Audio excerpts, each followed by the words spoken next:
Terima kasih, Ya. selamat pagi semuanya. Assalamualaikum warahmatullahi wabarakatuh.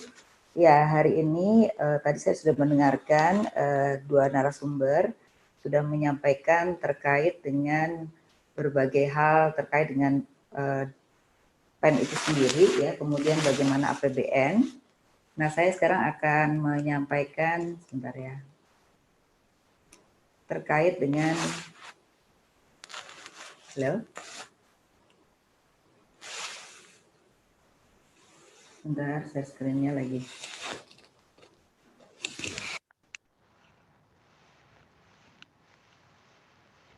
Sudah terlihat belum ya?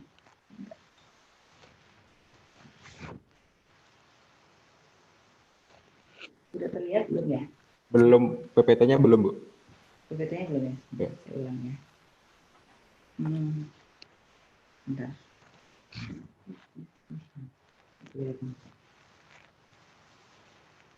Ya, jadi saya akan menyampaikan terkait dengan korporasi khususnya, karena sebenarnya kalau kita lihat dari sisi korporasi ini yang menarik adalah banyak hal kebijakan di dalam PEN itu yang ternyata kalau melihat dari persoalannya itu adalah banyak hal yang sebenarnya adalah apakah itu perlu atau sudah diperlukan gitu ya, itu yang menjadi apa sudah nampak? Halo? Sudah, Bu. Tinggal di sudah slideshow, ya? slideshow aja. Slideshow ya, sebentar. Ini nggak kelihatan soal. Ya. Nah, jadi kalau melihat dari sisi korporasi sendiri ya, bisa kita lihat. Pertama adalah apakah memang tiba-tiba keluar di belakang.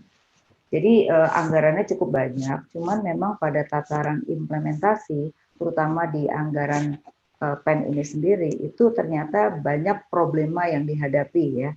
Ada problema-problema, nah ini kalau kita lihat, pertama adalah memang ada persoalan baik dari, pertama UMKM yang kena dulu ya. Nah begitu UMKM kena, lalu masyarakat kena, kenapa? Karena kita bagi menjadi dua. Masyarakat yang karena working from home pendapatannya juga turun. Yang kedua adalah pegawai atau orang yang bekerja di sektor informal. Itu yang kecenderungan terkena lebih dulu. Maka yang terkena dari UKM kemudian pada perseorangan dan sebagian adalah korporasi, mulailah pemerintah membuat berbagai kebijakan ya. Nah, di dalam kebijakan-kebijakan itu terutama adalah bagaimana menyelamatkan sektor real melalui sektor perbankan. Sebenarnya itu yang utama. Maka keluarlah kebijakan pertama yang pada saat itu di dalam Perpu itu sebenarnya lebih banyak diatur terkait dengan bagaimana sistem keuangan atau sistem keuangan itu bisa berjalan dengan baik dengan berbagai policy, terutama adalah melalui dana PEN itu ya. Nah, PEN di tahun 2020 ini kan cukup besar sekali. Hanya memang dari supply side itu hampir 400 triliun, sedangkan dari demand side itu hanya sekitar 200 triliun gitu. Padahal sebenarnya pada tahun 2020 ini harusnya demand side dulu yang diperbanyak. Kenapa? Karena kalau tidak ada daya beli, bagaimana kita harus memberikan tambahan dana terhadap korporasi maupun UMKM, karena mereka sendiri juga kalaupun diberikan kredit, itu tidak mungkin mereka bisa berusaha. Sehingga banyak sekali dana PEN dari supply side itu memang menjadi tidak terserap karena memang belum urgent ya. Belum lagi ada semacam PMK 70 ya, di mana sekarang bank boleh diberikan dana dengan dana murah. Ini juga akan menjadi persoalan tersendiri. Nah, ini yang akan saya sampaikan pada hari ini ya. Nah, ini kenapa tadi sudah disentuh UMKM, tapi memang kalau melihat hampir 50% UMKM itu tutup ya. Berarti kalau 97% angkatan kerja kita di UMKM, otomatis sebagian atau sebagian besar itu tidak bekerja lagi atau mereka mengalami juga penurunan. Ini yang 30%. Lalu yang mengganggu gangguan produksinya 19% dan yang kontraknya ditunda 14%. Jadi ini saja sudah menunjukkan cukup besar ya.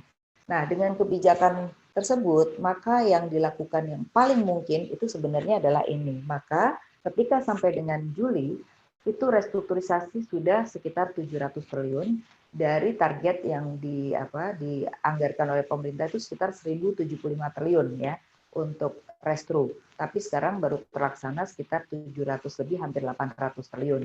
Nah, ini masih akan ada lagi ya, karena untuk gelombang kedua ini belum, terutama adalah dari sisi korporasi.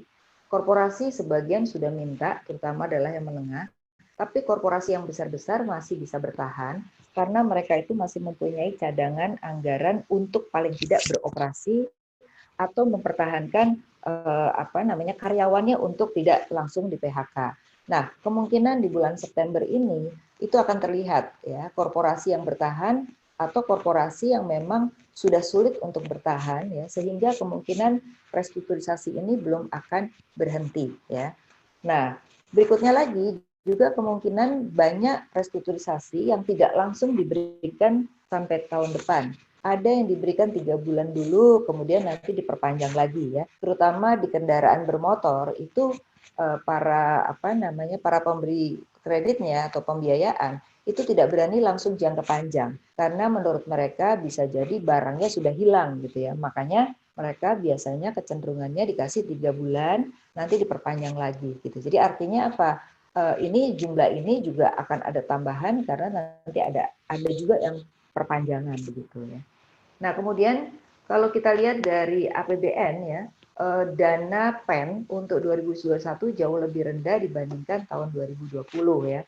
Sedangkan 2020 yang jumlahnya hampir 600 triliun, sampai dengan Agustus baru sekitar 25% terserapnya. Berarti dalam 75% dana PEN yang 2020 saja, mungkinkah 75% ini hanya 4 bulan bisa disalurkan? Itu menjadi tanda tanya besar ya. Menurut saya sih nggak mungkin, karena ada dari sebagian anggaran PEN yang belum ada DIPA-nya. Jadi kita ini kan birokrasinya masih belum berubah, karena segala sesuatu untuk pengalian anggaran atau untuk anggaran yang baru itu harus ada DIPA. Jadi tanpa DIPA atau daftar isian, itu nggak akan mungkin mereka bisa dilaksanakan. Nah, sekarang saja yang masuk di DIPA itu masih relatif juga rendah. Nah, disinilah kalau saya lihat ada persoalan di mana di dalam pandemi ini harus ada mekanisme dalam pengambilan keputusan, khususnya adalah anggaran atau realisasi anggaran, itu harus juga dirubah sesuai dengan kebutuhan. Nah, saat ini sama sekali belum. Jadi percuma aja kita membuat anggaran yang sangat besar, tetapi kalau pada tataran implementasinya tidak bisa dilaksanakan, itu nggak akan terjadi ya. Yang kedua, kemungkinan juga adalah mungkin kebijakan ini belum dibutuhkan gitu. Sehingga akhirnya tidak terserap, ataupun kalau pemerintah lakukan itu realisasinya belum tentu ada manfaatnya gitu. Jadi ini ada 3 persoalan yang dihadapi di dalam PEN sendiri ya. Satu adalah masalah birokrasi karena belum dirubah, yang kedua adalah masalah belum tentu dibutuhkan ya oleh pelaku saat ini ya. Yang ketiga adalah persoalannya yang tadi itu yang saya katakan ya. Nah ini. Nah, sehingga kalau kita melihat di sini adalah jauh lebih rendah ya, padahal 695 ini pasti tidak akan terlaksana semua. Nah, mungkinkah ini nanti bisa dilakukan di tahun depan? Biasanya kan nggak mungkin bahwa kalau tahun ini tidak terlaksana ya udah dianggap bahwa kelebihan daripada anggaran yang tidak terpakai karena tidak bisa belanja kan gitu. Nah, yang kedua adalah kalau kita lihat juga dari demand side yang tadi saya sudah katakan jauh lebih rendah dan ini lebih besar. Makanya sekarang untuk sebagian kelas menengah, karena Indonesia kan menganut kelas menengah itu ada 7 layer ya. Nah, di dalam 7 layer itu sebagian yang gajinya di bawah 5 juta itu yang akan diberikan. Nah, menurut saya juga ada masalah data. Masalah data ini seringkali kita bingung mau menggunakan data yang mana. Nah, ketika kita sudah putuskan data untuk yang gaji di bawah 5 juta, ternyata di dalam BPJS Ketenagakerjaan pun juga ada problem. Apa problemnya? Karena seringkali banyak perusahaan yang melaporkan BPJS Ketenagakerjaan itu adalah hanya gaji pokok, sedangkan take home pay yang lain itu tidak dilaporkan, sehingga premi yang dibayar itu hanya sejumlah gaji pokok. Jadi kemungkinan ada orang yang gajinya di atas 5 juta secara take home pay itu juga bisa mendapatkan dana yang 600 juta ini gitu, 600.000 ini gitu. Nah, ini yang sampai sekarang akan lebih divalidasi lagi. Nah, ini membutuhkan waktu lagi sehingga akan ada keterlambatan di dalam penyerahan dana untuk yang gaji di bawah 5 juta ya. Jadi kemarin bisa kita lihat baru di launching tapi ternyata belum bisa untuk dilaksanakan. Nah, jadi menurut saya persoalan data ini harus segera dibereskan. Sebenarnya data di dalam Dukcapil itu harusnya kita sudah bisa mengetahui segala-galanya ya. Tapi karena kita belum yakin, akhirnya memutuskan dengan berbagai persoalan data ya. Nah, orang miskin baru dan sektor informal ini yang justru orang menganggap ada ketidakadilan karena ditakutkan orang miskin baru dan sektor informal ini malah nggak kedapatan apa-apa karena database yang dimiliki pemerintah itu hanya 15 juta keluarga miskin, tetapi untuk yang miskin baru belum terdata. Nah, ini menurut saya harus segera dibereskan karena ini yang harusnya tahun ini lebih banyak dilakukan untuk dana PEN khususnya adalah demand side. Nah, kemudian saya mau bicara tentang bagaimana kondisi korporasi di Indonesia ya. Memang kalau kita perhatikan korporasi itu kita bagi khususnya adalah menengah dan juga korporasi yang besar ya. Untuk korporasi yang besar khususnya yang konglomerasi itu sebenarnya mereka tidak punya problem yang besar ya. Karena mereka lebih mudah untuk membuat diversifikasi atau melakukan cash flow-nya itu berpindah dari cash flow yang lain ke unit yang lain sehingga untuk konglomerasi kelihatannya masalahnya belum terlalu banyak. Bahkan sekarang kredit bank itu tumbuh justru banyak lebih berani kepada konglomerasi. Kenapa? Satu, mereka jaminannya jauh lebih banyak. Kemudian kalau mereka punya usaha-usaha baru itu dianggap lebih meyakinkan gitu. Jadi ini yang memang kelihatannya masih ke sana. Tetapi untuk usaha komersial atau yang menengah, kecenderungannya mereka cadangannya udah habis ya. Jadi kalau cadangannya udah habis, kecenderungannya satu yang mereka lakukan restrukturisasi ya. Nah, yang kedua, memang belum tentu usaha-usaha ini juga bisa bertahan ya. Kenapa? Belum tentu bisa bertahan. Kita bisa tahu era digitalisasi itu sekarang lebih cepat dalam era pandemi ini. Jadi perilaku orang yang tadinya orang berpikir bahwa kaum kolonial ya, kolonial ini orang yang biasanya gaptek ya, kemudian mereka lebih suka cara-cara tradisional. Dengan pandemi ini terpaksa mereka itu belajar untuk juga secara online ya, atau mereka menggunakan digitalisasi begitu. Nah, ini mempercepat juga proses banyak perusahaan yang tidak siap untuk berubah. Ini juga kalaupun dikasih restrukturisasi, kalau dikasih kredit, kecenderungannya ke depan akan menjadi kredit macet gitu ya. Saat ini memang kalau kita lihat kredit macet nggak naik. Kenapa? Karena memang di dalam relaksasi itu ada dua pihak. Relaksasi buat debiturnya dan relaksasi buat banknya gitu ya. Di mana debitur yang meminta untuk restrukturisasi itu otomatis dia masuk lancar.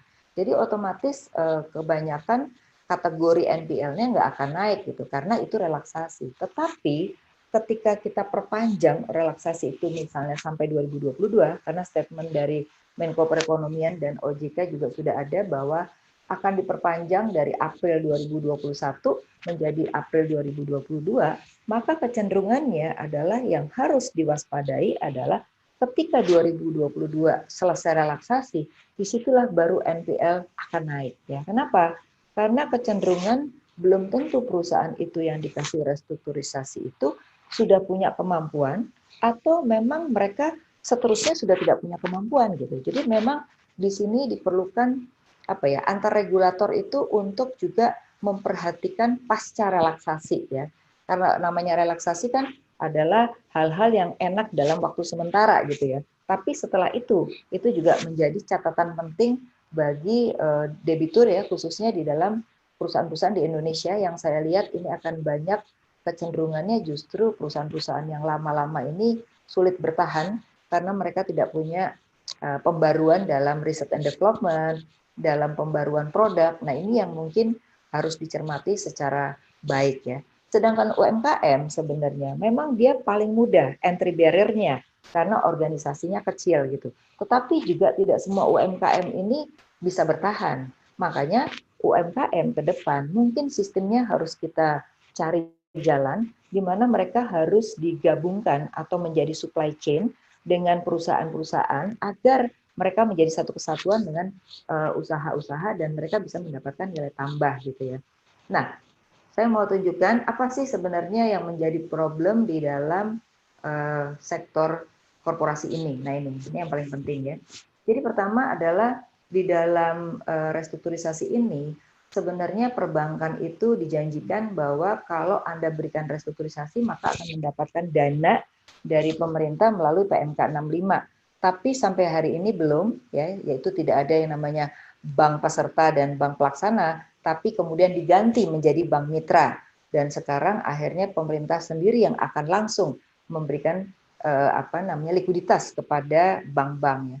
Tetapi kalau kita lihat kemarin yang diberikan baru Bank BUMN dan Bank BPD, ya kan, yaitu 30 triliun. Nah, persoalannya adalah dalam kondisi saat ini, buat bank tuh yang penting likuiditas dulu. Tapi untuk ekspansi kredit itu mereka akan tetap selektif. Nah, kemarin dipaksa bahwa harus 3 kali dari 30 triliun, berarti harus 90 triliun. Apa yang terjadi? Nah, ini yang menjadi bahaya bagi sistem perbankan kita. Karena dipaksa harus kreditnya harus disalurkan, padahal permintaan tidak ada. Ini yang saya katakan tadi, bahwa ada kebijakan yang sebenarnya belum diperlukan sekarang, tapi karena ini diwajibkan, maka bank-bank yang menerima itu dengan bunga 3,5%, kalau tidak disalurkan mereka akan bermasalah. Tapi kalau disalurkan belum ada yang minta. Apa yang terjadi? Akhirnya kanibal sistemnya, yaitu kredit di bank-bank lain diambil ya kan dengan bunga yang lebih murah, akhirnya di sana bermasalah, di sini dapat kredit gitu. Nah, jadi ini menurut saya juga menjadi tidak sehat ya. Karena apa? Bank lain mendapatkan dana dari masyarakat dengan harga yang cukup mahal karena SBN juga mahal ya kan. Tetapi di sisi yang lain ini dapat bunga murah gitu.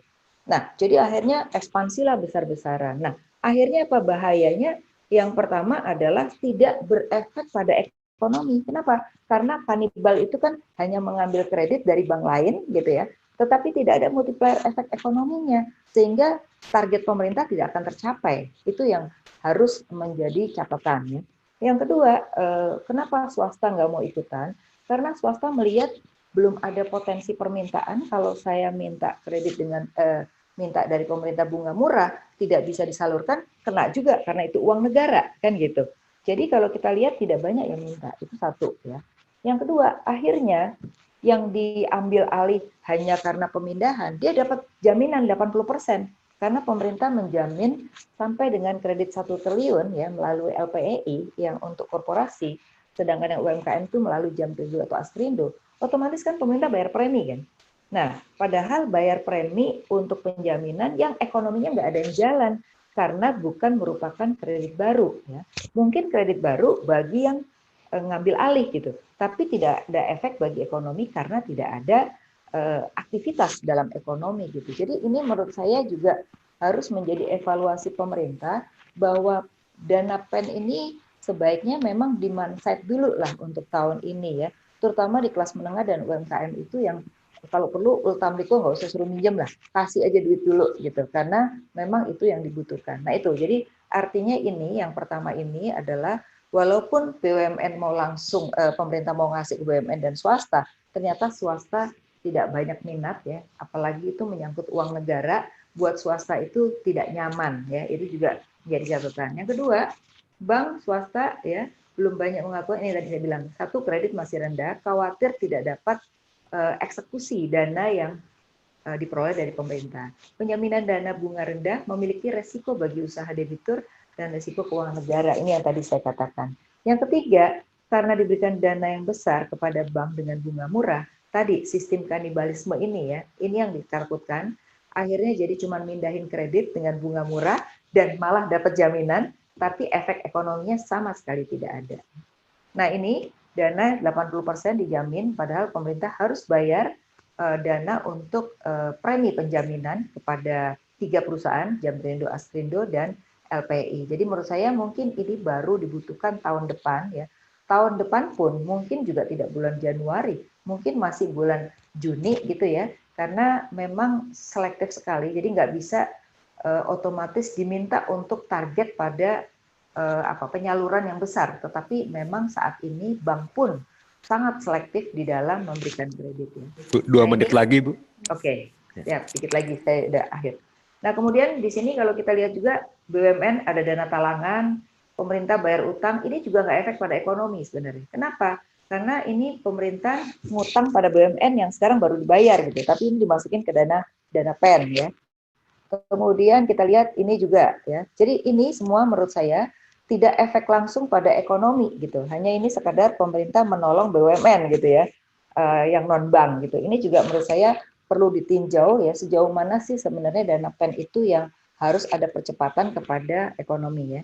Kemudian BUMN bermasalah ini kan dapat talangan cukup besar juga. Nah, ini menurut saya harus ada target juga yang mau dicapai apa. Jangan sampai hanya memanfaatkan PEN ini hanya untuk menolong BUMN-BUMN yang bermasalah. Berikutnya, kartu prakerja menurut saya ini penting. Kenapa? Karena di dalam kartu prakerja tetapi catatannya di bawah ini menurut saya, yaitu harus memanfaatkan perusahaan untuk magang dan berpendidikan ya, jadi tidak online maksud saya. Lalu fokus pada industri yang akan dikembangkan ke depan, yaitu orientasi pada substitusi impor, pada ekspor dan beberapa industri yang akan dikembangkan oleh pemerintah. Itu harus fokus, karena kalau nggak fokus ke sana, menurut saya percuma aja kita hanya buang-buang uang gitu ya. Lalu dana hibah, nah ini juga saya mungkin kasih masukan. Kalau hanya 10 destinasi, belum tentu 10 destinasi ini banyak diminati oleh wisatawan. Menurut saya semacam hibah ini diberikan saja kepada yang memang punya kemampuan untuk menarik para wisatawan dan efek ekonominya besar. Nah, makanya harus dibuat kriteria. Sehingga menurut saya nggak hanya 10, tapi mereka justru akan berlomba-lomba untuk memperbaiki, maka efek ekonominya akan lebih besar ya. Jadi ini mungkin menurut saya caranya aja yang dirubah, tapi saya setuju bahwa untuk destinasi perlu, karena ini akan berefek pada 10 industri atau sektor lainnya yang akan berkembang. Ya. Kemudian masalah implementasi ini adalah tadi sudah catatan saya 3 ini ya, masalah birokrasi, masalah perencanaan itu apakah dibutuhkan atau tidak, lalu keputusan ya. Jadi harus melibatkan industri apa yang dibutuhkan supaya cocok yang dilakukan oleh pemerintah. Nah, sampai akhir 2020-2021 masih perlu dititikberatkan pada demand side agar ekonomi lebih tinggi lagi. Jadi saya melihatnya bahwa sekarang ini fokusnya masih pada supply side, jadi mungkin harus ada percepatan demand side, terutama di kelas menengah ini mungkin separuhnya lah harus dikasih, sehingga menurut saya ini baru bisa ekonominya bergerak. Jadi supply side sekarang agar mulai dikurangi karena supply side itu belum dibutuhkan, terutama hanya likuiditas bagi bank yang dibutuhkan ya, sedangkan relaksasi itu sudah cukup untuk menahan kredit macet untuk saat ini. Saya rasa itu Mas untuk korporasi, jadi memang sebaiknya pilnya itu cocok dengan sakitnya apa ya, jadi jangan orang sakitnya apa tapi pilnya sebenarnya nggak cocok gitu. Terima kasih.